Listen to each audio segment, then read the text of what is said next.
নমস্কার, শ্রী আম্মা ভগবান শরণম। এখন আমরা শ্রী পরমজ্যোতি ভগবতী ভগবানের চমৎকার শুনব। আমি কলকাতা থেকে অর্পিতা দত্ত বলছি।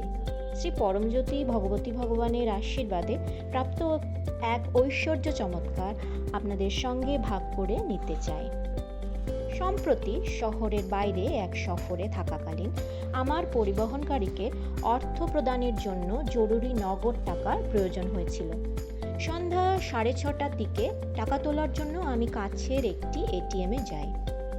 এটিএমের পর্দায় একটি বার্তা ভেসে ওঠে যে নগদ টাকা দেওয়া সম্ভব হচ্ছে না, কিন্তু কোনো টাকা হাতে না পাওয়ার সত্ত্বেও আমার অ্যাকাউন্ট থেকে সেই অর্থ কেটে নেওয়া হয় এবং লেনদেনটি সফল হিসাবে দেখানো হয়।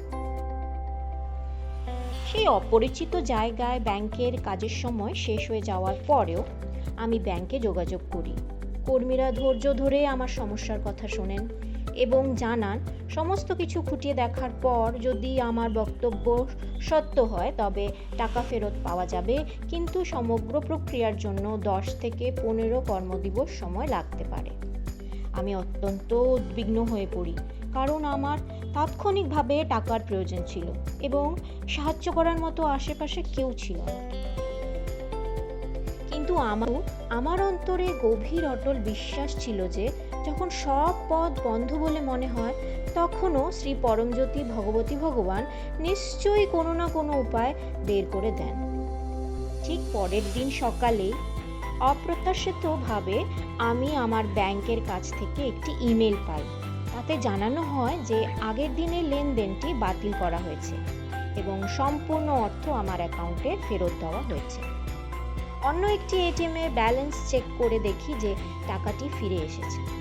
তখনই নগদ টাকা তুলতে নিই এবং কোনো অসুবিধা ছাড়াই প্রয়োজনীয় অর্থ প্রদান করতে সক্ষম হই।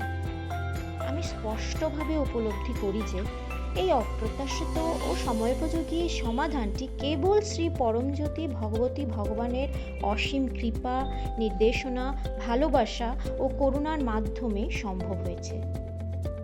অসীম কৃতজ্ঞতার সাথে চমৎকার মহিমা ও পূর্ণ সমৃদ্ধিদাতা শ্রী পরমজ্যোতি ভগবতী ভগবানের ঐশ্বরিক চরণ কমলে তাদের স্নেহপূর্ণ সুরক্ষা ও অফুরন্ত অনুগ্রহের জন্য আমার বিনম্র প্রণাম নিবেদন করি।